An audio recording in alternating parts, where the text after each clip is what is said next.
ഹരി ഓം. ശ്രീമദ് ഭാഗവതം സപ്തമസ്കന്ധത്തിലെ 3-ാം അധ്യായം. ഇത് നോക്കട്ടെ. ഇത് ഒരു വലിയ അധ്യായമല്ല കേട്ടോ, ഒത്തിരി വലുതല്ല. 38 ശ്ലോകങ്ങളേ ഉള്ളൂ, എളുപ്പം തീരും. ശ്രീമദ് ഭാഗവതം സപ്തമസ്കന്ധേ തൃതീയോധ്യായ. നാരദ ഉവാച. ഹിരണ്യകശിപുരാജൻ അജേയം അജരാമരം ആത്മാനം അപ്രതിദ്വന്ദ്വം ഏകരാജം വ്യധിൽ സദാ. ഹിരണ്യകശിപു രാജാവേ, ഹിരണ്യകശിപു എന്ന രാജാവേ, ആത്മാവിനെ അജേയം ജയിക്കപ്പെടുവാൻ കഴിയാത്തതും ജരയും മരണമില്ലാത്തതും, അമരം ആണ്. ജരയും മരണവുമില്ലാത്ത അപ്രതിദ്വന്ദ്വം, വേറൊരു എതിർവശത്ത് വേറെ ആരുമില്ലാത്തതും ഏകരാജം ഒറ്റ രാജാവായിട്ടും ആക്കുവാൻ ഇച്ഛിച്ചു. ഹിരണ്യകശിപു ജരാമരണാദി ഇല്ലാതെയാക്കുവാൻ ഉദ്ദേശിച്ച് ചെയ്ത തപസ്സാണ് അതാ ഉദ്ദേശിക്കുന്നത്. അദ്ദേഹം ഒരു പ്രത്യേക രീതിയിലുള്ള തപസ്, ഒരിക്കലും മരണമില്ലാത്തതായിട്ട് എതിരാളികളുമില്ലാതെ തനിക്ക് ഒരു എതിരാളി പോലും ഉണ്ടാകാതിരിക്കത്തക്ക രീതിയിലുള്ളൊരു തപസ്സിനായിട്ട് ഒരുങ്ങി. സതേപേ മന്ദരദ്രോണ്യാം തപ പരമദാരുണം ഊർധ്വബാഹുർ നഭോ ദൃഷ്ടി പാദാങ്കുഷ്ടാശ്രിതാവനി. സതേപേ മന്ദരദ്രോണ്യാം തപ പരമദാരുണം ഊർധ്വബാഹുർ നഭോ ദൃഷ്ടി പാദാങ്കുഷ്ടാശ്രിതാവനി.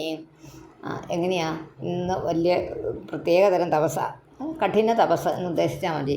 ജഡാ ദീധിദിഭീരേജേ സമ്മർത്താർക്കൈവാംശുഭികേ തസ്മിൻ തപസ്തപ്യമാനേ ദേവാസ്ഥാനാനി ഭേജിരേ. സദേവേ മന്ദരദ്രോണ്യാം തമ പരമദാരുണം ഊർധ്വബാഹുർനഭോ ദൃഷ്ടി പാദാങ്കുഷ്ടാശ്രിതാവനി. ജഡാദീധിതിഭീരേജേ സംവർത്താർക്ക ഇവാംശുഭിः തസ്മിൻ തപസ്തപ്യമാനേ ദേവാസ്ഥാനാനി ഭേജിരേ. ഒരു ഉദ്ദേശിച്ചൊരു കാര്യം സാധിക്കാൻ വേണ്ടി തപസ് ചെയ്യുക എന്ന് തന്നെ നിശ്ചയിച്ചു. മന്ദരപർവ്വതത്തിൻ്റെ താഴ്വരയിൽ ചെന്ന് അത് കൈകാലുകളൊക്കെ ഉയർത്തിപ്പിടിച്ച് നേത്രങ്ങൾ ആകാശത്തിൽ ഉറപ്പിച്ച് ഒരു പാദം ഭൂമിയെ സ്പർശിച്ച് അങ്ങനെ പരമഘോരമായ തപസ് കാലങ്ങളോളം ചെയ്തു. ആ ജടകളിൽ നിന്ന് പുറപ്പെടുന്ന കാന്തികൾ, അതായത് ജടയൊക്കെ ധരിച്ചു, അപ്പോൾ ഒന്നും തലമുടി തീകോ നഖം വെട്ടോ ഒന്നും ചെയ്യുന്നില്ല. അങ്ങനെ ഭയങ്കരമായ തപസ്സാണ്. തസ്യമോഘ്ന സമുദ്ഭൂത സധൂമോഗ്നിസ്തപോമയഃ തിര്യഗൂർധമധോ ലോകാന അതപദ വിശ്വഗീരിതഃ. ഊർധ്വ തിര്യഗൂർധം അധോ ലോകാൻ അതപത്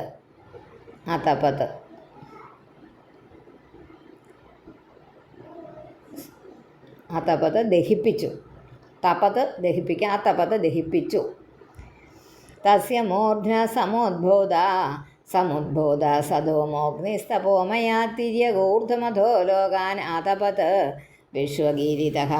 ചക്ഷുഭുർനദ്യുദന്വന്ത.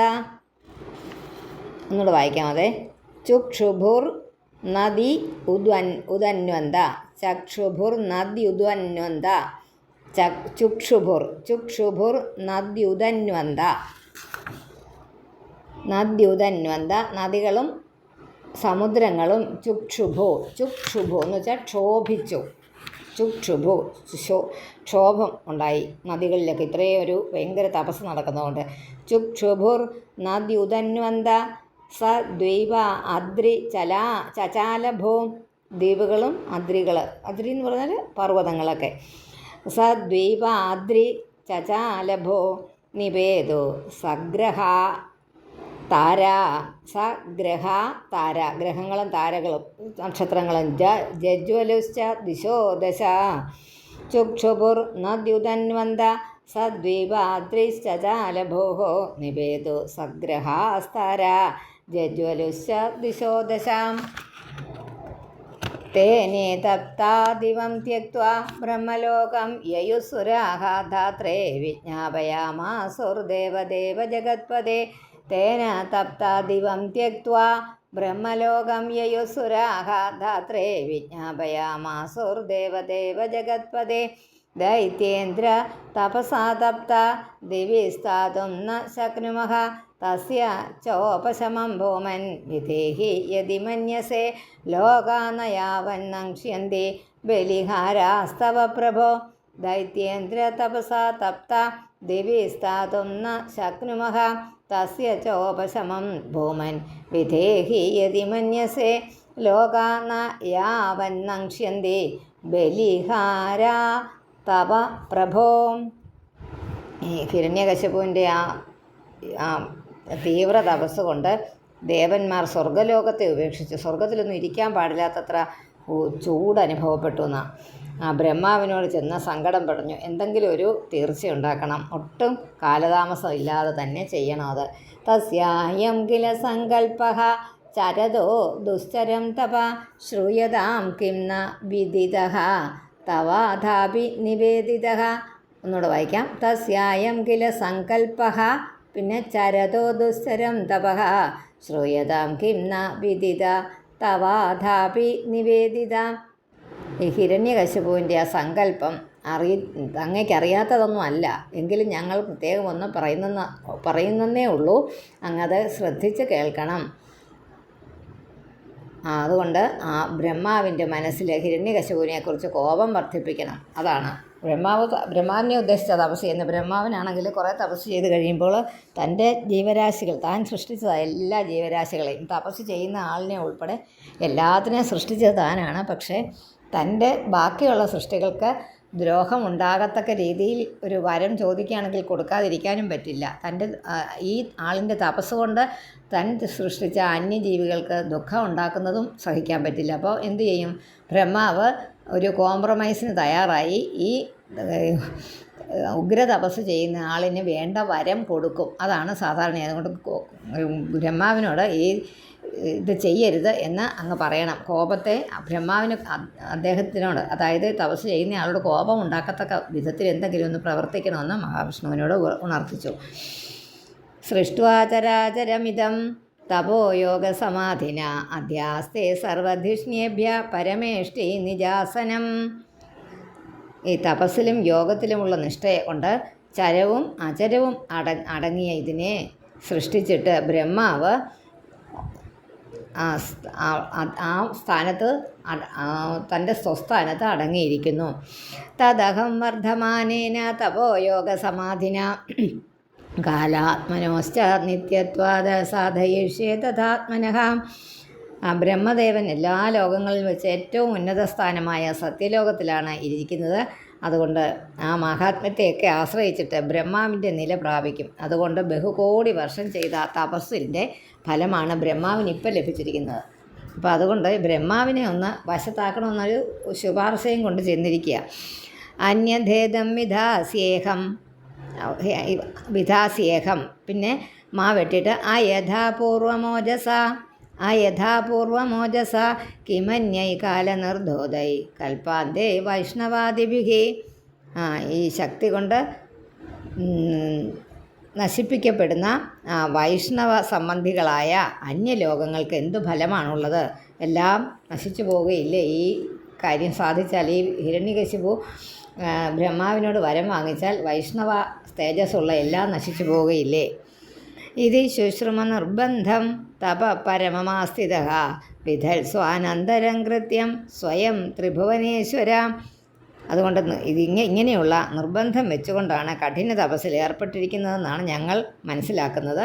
അതുകൊണ്ട് ഈ അങ്ങ് ത്രിലോകത്തിൻ്റെയും നാഥനാണല്ലോ. അങ്ങയുടെ സ്ഥാനത്തെ അപഹരിക്കാൻ ശ്രമിക്കുന്നത് മുടക്കുവാൻ വേണ്ട കാര്യങ്ങൾ ഉണ്ടാക്കണം എന്ന് ബ്രഹ്മാവിനോടും പറയുന്നു. ഈ സ്വർഗത്തിലെ ദേവന്മാർ തവാസനം ദ്വിജഗവാം പാരമേഷ്ട്യം ജഗത്പദേ ഭവായ ശ്രേയസേ ഭൂത്യൈ ക്ഷേമായ വിജയായ ച. ജഗത്പദേ, അങ്ങയുടെ ഉത്കൃഷ്ടമായ സ്ഥാനം ബ്രാഹ്മണർക്കും പശുക്കൾക്കും സുഖത്തിനും ഉൽപ്പത്തിക്കും ഐശ്വര്യത്തിനും ക്ഷേമത്തിനും ഒക്കെ വേണ്ടിയിട്ട് അവരുടെ ഉയർച്ചയ്ക്ക് വേണ്ടി കാരണമാണ്. അതുകൊണ്ട് അസുരൻ്റെ ആക്രമണത്തിൽ നിന്ന് സംരക്ഷിക്കാതിരുന്നാൽ ഈ സാധുക്കൾക്ക്, അതായത് ഈ സന്യാസി ബ്രാഹ്മണർക്ക് എല്ലാം അതുപോലെ പശുക്കൾക്കൊക്കെ ദോഷം സംഭവിക്കും ഇവൻ്റെ ഈ തപസ് മുടക്കയില്ലെങ്കിൽ. ഇതി വിജ്ഞാപിതോ ദേവൈർ ഭഗവാനാത്മഭോർനൃപാപരീതോ ഭൃഗുദക്ഷാദ്യൈർ പരീതോ ഭൃഗു ദക്ഷാദ്യൈർ യയൗ ദൈത്യേശ്വരാശ്രമം. അതുകൊണ്ട് ദേവന്മാരറിയിച്ചപ്പോൾ നേരത്തെ തന്നെ അറിഞ്ഞിരിക്കുന്ന ബ്രഹ്മദേവൻ ഭൃഗു ദക്ഷൻ മുതലായ പ്രജാപതികളോടുകൂടി ഹിരണ്യകശിപു തപസ് ചെയ്യുന്ന സ്ഥാനത്തെത്തി. ഇതി വിജ്ഞാപിതോ ദേവൈർ ഭഗവാനാത്മഭോർനൃപ പരീതോ ഭൃഗു ദക്ഷാദ്യൈർ യയൗ ദൈത്യേശ്വരാശ്രമം നദദർശ പ്രതിച്ഛന്നം വത്മീക തൃണകേചകൈഃ പിപീലികാഭിരാചീർണ മേധത്വം മാംസശോണിതം പിപീലികാഭിരാചീർണ മേധ വേണ്ട ത്വം മാംസശോണിതം തപന്തം തപസാലോകാൻ യഥാഭ്രാപിഹിതം രവിം വിലക്ഷ്യ വിസ്മിതപ്രാഹ പ്രഹസൻ ഹംസവാഹന. വത്മീകം പുല്ല്, കാട്, ചെറിയ മുളങ്കാട് ഇവയാൽ മറയ്ക്കപ്പെട്ട് പിപീലികാഭി ഉറുമ്പുകളാൽ ഈ ചെതലിൻ്റെ ഉറുമ്പുകളാലൊക്കെ മേത്തൊക്കെ അങ്ങ് ഭക്ഷിക്കപ്പെട്ട് തൻ്റെ ശരീരമൊക്കെ അങ്ങ് പോയി. അത്രയ്ക്ക് കഠിനമായ തപസ്സിനെക്കുറിച്ചൊന്ന് വർണ്ണിക്കുന്നതേ ഉള്ളൂ, വേറെ ഒന്നുമില്ല. അങ്ങനെ ആ ദേവന്മാർ ബ്രഹ്മാവിൻ്റെ മനസ്സിൽ ദേഷ്യം ജനിപ്പിക്കുവാൻ തക്ക വിധം പറഞ്ഞിരുന്നുവെങ്കിലും ബ്രഹ്മാവിന് ഒട്ടും തന്നെ ദേഷ്യമുണ്ടായില്ല. സ്വശരീരത്തെ മറന്ന് തപസ് ചെയ്യുന്ന അവനിൽ സന്തോഷമാണുണ്ട്. അത് ധർമ്മം അതാണ്. തൻ്റെ ശരീരം പോലും വേണ്ടെന്ന് വെച്ചിട്ട് ബ്രഹ്മാവിനെ തപസ് ചെയ്തപ്പോൾ ബ്രഹ്മാവിന് ദേഷ്യം തോന്നിയില്ല, അവനോട് ദയ തോന്നി. അങ്ങനെ ബ്രഹ്മോവാച ഉത്തിഷ്ഠോത്തിഷ്ഠ ഭദ്രം തേ തപസിദ്ധോസി കാശ്യപ വരദോഹമനുപ്രാപ്തോ വ്രിയതാമീപ്സിതോ വരഹ. അല്ലയോ കശ്യപൻ്റെ പുത്രനാണ് ഹിരണ്യകശിപു ഹിരണ്യാക്ഷനും അല്ലേ. ദിതിക്കുണ്ടായതാണ് ഇവർ. കശ്യപന് 2 പത്നിമാർ, ദിതിയും ഞാൻ നേരത്തെ പറഞ്ഞിട്ടുണ്ട്. അമ്മമാരാണ് കുലം നിശ്ചയിക്കുന്നത്. അപ്പം ദേവന്മാരൊക്കെ അദിതിയുടെ പുത്രരും അസുരന്മാരൊക്കെ ദിതിയുടെ പുത്രരുമാണ്. അതാ ഉത്തിഷ്ഠോത്തിഷ്ഠ ഭദ്രം തേ തപസിദ്ധോസി കാശ്യപ എന്ന് പറഞ്ഞാൽ കശ്യപൻ്റെ പുത്രന്മാരെ. വരദോഹം അനുപ്രാപ്തോ വ്രിയതാമീപ്സിതോ വരഹ. നിനക്ക് വേണ്ട വരം ചോദിച്ചു കൊള്ളുക, ബ്രഹ്മാവ് പറഞ്ഞതാ. അദ്രാക്ഷമഹമേതത്തെ ഉണ്ടോ, അദ്രാക്ഷമഹമേതത്തെ അവിടം വരെ.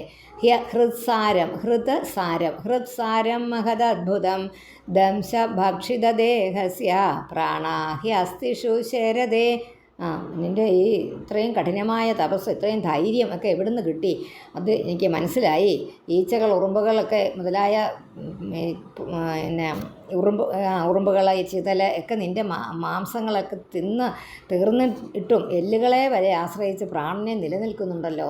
അത് എനിക്ക് ആശ്ചര്യം ജനിപ്പിക്കുന്നുണ്ട്. എനിക്ക് വളരെയധികം സന്തോഷം. എന്ന് വെച്ചാൽ എനിക്ക് വേണ്ടി എന്നെ തപസ് ചെയ്തതാണല്ലോ, അതുകൊണ്ട് നിനക്ക് വേണ്ട വരം സ്വീകരിച്ചു കൊള്ളുക. നൈതത് പൂർവർഷയശ്ചക്രൂർ പിന്നെ പൂർവർഷയർ ചക്രൂർ വരെ വായിക്കുക 8 അക്ഷരം. പിന്നെ കരിഷ്യന്തി ചാപരെ നിരംബുർ ധാരയേത് പ്രാണാൻ കോവൈ ദിവ്യസമാശതം. നൈതത് പൂർവർഷയശ്ചക്രൂർ കരിഷ്യന്തി ചാപരെ നിരംബുർ ധാരയേത് പ്രാണാൻ കോവൈ ദിവ്യസമാശതം. അതുപോലെ കഠിനമായ തപസ് ഭൃഗു മുതലായ പൂർവ്വ ഋഷികൾ ആരും ചെയ്തിട്ടില്ല. ഇതിനു മുമ്പ് ഒരാളും ചെയ്തിട്ടില്ല. 100 ദിവ്യ സംവത്സരക്കാലം പ്രാണങ്ങളെ ധരിക്കുവാൻ ശക്തനാരുണ്ട്? ഇങ്ങനെ ഒരുവനുമില്ല. അത്രയും ശക്തമായ തപസ് ചെയ്യാൻ കഴിവുള്ളവരാരുമില്ല. വ്യവസായേന തേനേന ദുഷ്കരേണ മനസ്വിനാം തപോനിഷ്ഠേന ഭവതാ ജിതോഹം ദിതി നന്ദനാം. നീ ദിതിയുടെ പുത്ര, മനസ്സിനെ സ്വാധീനപ്പെടുത്തിയിരിക്കുന്ന ധീരന്മാർക്ക് കൂടി അനുഷ്ഠിക്കാൻ സാധിക്കാത്ത ഇത്രയും വലിയ കഠിനമായ തപസ് ചെയ്ത് നീ സ്ഥിരതയോടെ എന്നെ വശത്താക്കി, എന്നെ വശമതനാക്കിയല്ലോ, പിന്നെ പറയേണ്ടതില്ലല്ലോ. തതസ്താശിഷ സർവ ദദാമ്യസുരപുങ്കവ അമർത്യസ്യ ദർശനം ന ഫലം മമ ഞാൻ നിന്നിൽ വളരെയധികം സന്തോഷിച്ചിരിക്കുന്നു. അതുകൊണ്ട് നിനക്ക് നാശരഹിതനായിരിക്കുന്ന എന്നെ കണ്ടത് ഒട്ടും വ്യർത്ഥമായിട്ടില്ല എന്ന് സംശയിക്കേണ്ട. നീ എന്ത് വരം വേണമെങ്കിലും ചോദിച്ചോളൂ. അതൊന്നുകൂടെ വായിക്കണോ? തതസ്ഥ ആശിഷ സർവ ദദമ്യ അസുരപുങ്കവ ദദാമി ദദമ്യല്ല ദദാമി അസുരപുങ്കവ ദദാമി നൽകുന്നു, ഞാൻ തരുന്നു. ദദാമി അസുരപുങ്കവ അമർത്യസ്യ തേ അമർത്യസ്യ ദർശനം നാഫലം മമ. നാരദോവാച ഇത്യുക്ത്വാദിഭവോ ദേവോ ഭക്ഷിതാംഗം പിപീലികൈഃ കമണ്ഡലുജലേന ഉക്ഷത് ദിവ്യേനാമോഘരാധസ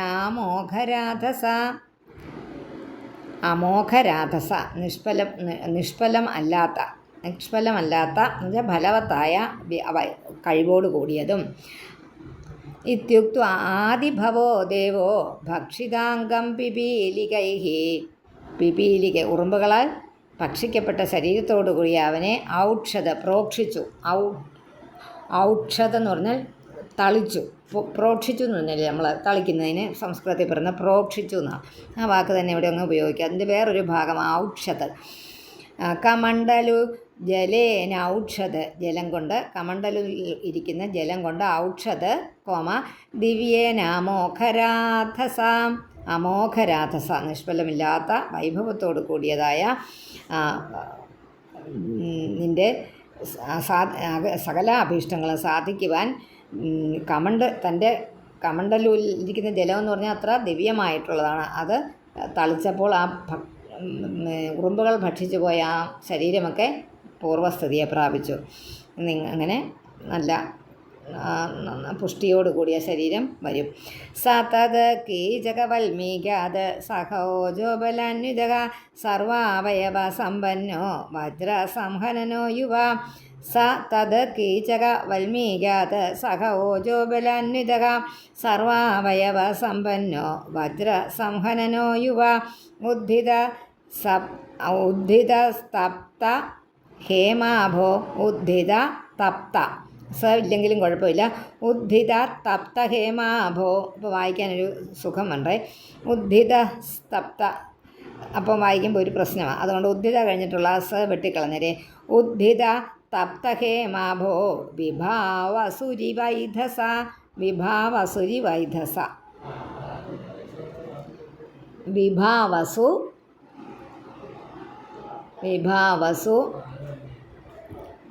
ഇവ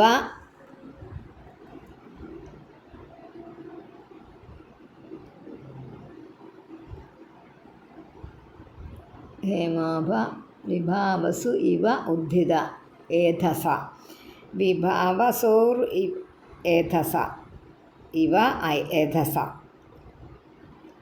അതാണ് വിഭാവസുരി വൈധസ ആയത്. വിഭാവസു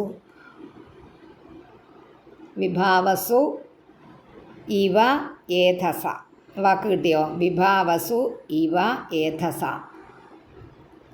ഏധസ എന്ന് പറഞ്ഞാൽ ഈ അരണി കടഞ്ഞാണല്ലോ ആദ്യം അഗ്നി ഉണ്ടാക്കുന്നത്. രണ്ട് മര കഷ്ണങ്ങൾ തമ്മിൽ കൂട്ടി ഉരച്ചാണ് ഈ യാഗത്തിനൊക്കെ അഗ്നി കൂട്ടുന്നത്. അതിനാണ് അരണി കടയുക എന്ന് പറയുന്നത്. അരണിയിൽ നിന്ന് ഏധസ, അരണിയിൽ എന്ന് ആ വാക്കത്രേ ഉള്ളൂ. അതൊന്ന് പറയാൻ വേണ്ടി പറഞ്ഞതേ ഉള്ളൂ. നിങ്ങൾ ഒന്നിച്ച് വായിച്ചാൽ മതി. വിഭാവസുരി വൈധസ. അങ്ങനെ ആ പഴയ പൂർവ്വസ്ഥിതിയെ ഹിരണ്യകശിപു പൂർവ്വസ്ഥിതിയെ പ്രാപിച്ചു. ആ ശോഷിച്ച ഉറുമ്പ് തിന്ന ചിതലരിച്ച ശരീരമൊക്കെ മാറിയിട്ട്. സ നിരീക്ഷ്യാംബരേ ദേവം ഹംസവാഹമവസ്ഥിതം നനാമ ശിരസ ഭൗമൗ തദ്ദർശനമഹോത്സവ. സ നിരീക്ഷ്യാംബരേ ദേവം ഹംസവാഹമവസ്ഥിതം നനാമ ശിരസ ഭൗമൗ തദ്ദർശനമഹോത്സവ. മുകളിലിരുന്ന് ദേവന്മാരിതെല്ലാം ഹംസവാഹനായിട്ട് വന്നിരിക്കുന്ന ഈ ബ്രഹ്മാവിൻ്റെ ഈ പ്രവൃത്തിയൊക്കെ കണ്ടിട്ട് ആ മുകളിലിരുന്ന് ബ്രഹ്മദേവനെ ഹംസവാഹനത്തിൽ ആകാശത്തിൽ നിൽക്കുന്നത് ആര്? ഹിരണ്യകശിപു കണ്ടു. ആ കാഴ്ച തന്നെ തനിക്ക് വളരെയധികം സന്തോഷമുണ്ടാക്കി. അതുകൊണ്ട് ഭൂമിയിൽ സാഷ്ടാംഗം നമസ്കരിച്ചു. ആര്? ഹിരണ്യകശിപു. ഉദ്ധായ പ്രാഞ്ജലി പ്രഹ്വായീക്ഷമാണോ ദൃശാ വിഭും ഹർഷാശ്രുപുളകോദ്ഭേദോ ഗിരാ ഗദ്ഗദയാ ഗൃണാത് കണ്ടു കഴിഞ്ഞപ്പോൾ ഗദ്ഗദം കൊണ്ടെന്ന് വെച്ചാൽ തൊണ്ട ഇടറി പറഞ്ഞു. അക്ഷരങ്ങളോട് രോമാഞ്ചത്തോടും സന്തോഷത്തോടും നേത്രജലത്തോടും കൂടിയവനായിട്ട് ഗദ്ഗദയാ ഇടറുന്ന അക്ഷരങ്ങളോട് കൂടിയ അക്ഷരങ്ങൾ ആയിട്ടുള്ള വാക്കുകളോടുകൂടി അഗൃണാത് സ്തുതിച്ചു. ഉദ്ധായ പ്രാഞ്ജലി പ്രഹ്വായിക്ഷമാണോ ദൃശാവിഭും ഹർഷാശ്രുപുളകോദ്ഭേദോ ഗിരാ ഗദ്ഗരയോ ഗൃണാത്. അഗൃണാതാണ് കേട്ടോ, ഗദ്ഗദയ ആഗൃണാത് യോ അല്ല, ഗദ്ഗദയ അഗൃണാത് സ്തുതിച്ചു. സ്തുതി ഇനി അടുത്ത ഭാഗമായിട്ട് പറയാം. ഹരി ഓം.